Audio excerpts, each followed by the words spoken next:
Hello my dear student, तो जानते हैं मलेरिया के बारे में। एक जानलेवा बीमारी है और बहुत तेज़ी से फैलता है। ठीक है, तो इसके बारे में जानते हैं मलेरिया के बारे में। तो जो मलेरिया होता है तो यह एक वाहक जनित संक्रामक रोग है। क्या है यह? एक संक्रामक रोग है। ठीक है, वायरल डिजीज है।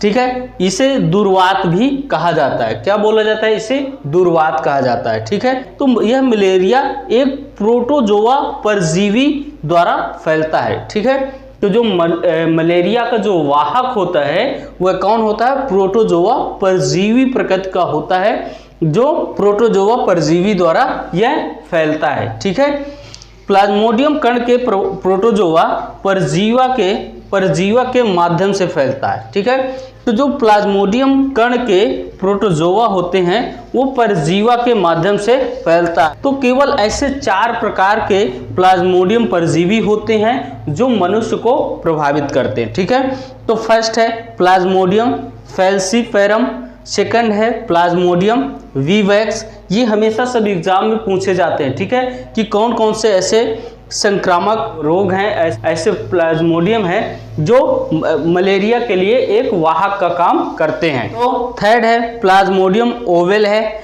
फोर्थ है प्लाज्मोडियम मलेरिया। ठीक है, ये मलेरिया होता है। तो ऐसे कौन से मच्छर के काटने से यह रोग स्प्रेड होता है? ठीक है, फैलता है।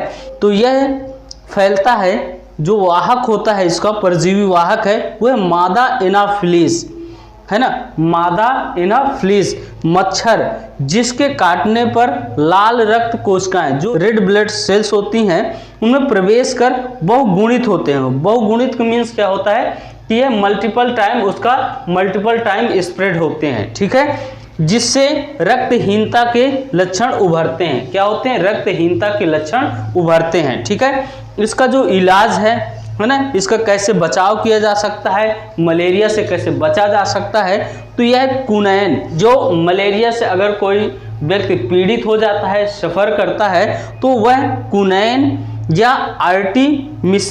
आर्टीमिसनिंग जैसी मलेरिया रोधी दवाओं से किया जा सकता है। ठीक है, तो मलेरिया के लिए इसके कई सारे बचाव के और भी तरीके हैं। अपने आसपास का जो सीवेज होते हैं है ना, उनको ढक कर रखना चाहिए। वहाँ पे जो मच्छर हैं वहाँ पे नहीं पनपने देना चाहिए। तो ये काफ़ी सारे बचाव के ऐसे कारक हैं मलेरिया से, जो हमेशा से जो एग्जाम पॉइंट्स ऑफ व्यू से बहुत ही इंपॉर्टेंट होते हैं। क्योंकि हमेशा चाहे स्टेट पीसीएस हो या फिर वनडे एग्जाम हो, सभी में यहाँ से क्वेश्चन पूछे जाते हैं। ठीक है, तो हमने डिस्कस करने का प्रयास किया। ऐसे ही हम कुछ और नेक्स्ट टॉपिक पर वीडियो लेकर आएंगे जो एग्जाम के लिए बहुत ही इंपॉर्टेंट होने वाले हैं। ठीक है।